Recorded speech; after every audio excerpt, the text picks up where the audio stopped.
Қайырлы уақыт, құрметті әріптестер. Сабағымызға қажетті қазақша стильде жасалатын платформамен жұмыс жасап көреміз. Ол үшін біз іздеу жолағына сабақ STEM Hub деп жазамыз, KZ деп.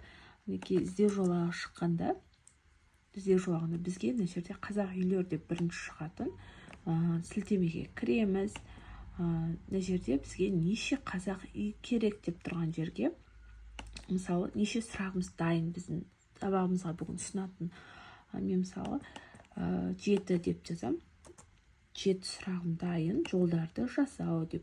Мысалы, мына жерде әртүрлі неше сөз табы бар. Мысалы, математикадан болатын болса 5 қосу 5.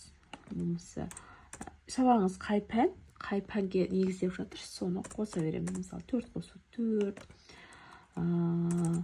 8 қосу 8. Мына оқушыларға тапсырмамыз. Соны оқушылар әрбір киіз үйді түрткен кезде тапсырма шығып тұру керек. Мынау мысалы жолдарды жасауды басқан кезде мына жерде сұрақтар жолағы шығады.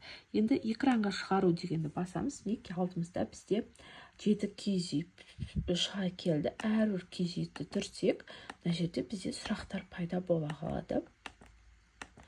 Мінекей оқушылар тақтаға шығып, тақтаны түрту арқылы осылай онлайн түрде тапсырманы жасайсыз. Одан кейін, егер сізге оқушыларды топқа бөлу қажет болатын болса, мына жерге бала санын жазасыз. Мысалы, сыныпта 10 бала бар, баланы 3 топқа бөліп көрейік. Топты құру. Балалар тағы рандомны келіп, киіз үйлерді түртеді. Киіз үйді түрту барысында әртүрлі топтарға бөліне алады. Яғни, көрнектілік таратып әуре болмайсыз, автоматты түрде өзіңіз топқа бөліп береді. Одан кейін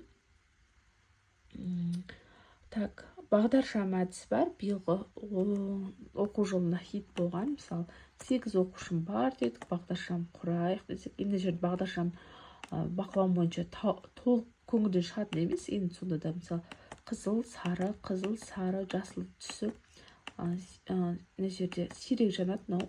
Жоғарыға көтерілейін десем көтерілмей тұр. Бұл сайттың авторы Тұрсынбаев Алмас Саматұлы. Бұл сайт онлайн түрде, яғни сабаққа барғанда автоматты түрде бірінші осы сайтты ашып тапсырмаңыз жасап аласыз. Одан кейін балаларға ұсынасыз. Бұны экранды жапқаннан кейін мына тапсырманың бәрі өшіп қалады. Сондықтан бұл онлайн тапсырма, есімізде болсын. Сабақтың сайты кіріп өте қызықты, жаңа киіз үйді балаларға ұсыну арқылы неше түрлі бір көргенге де қызықты тапсырма деп ойлаймын. Бастауыш сынып оқушыларына өте жақсы таптырмас әдістердің бірі.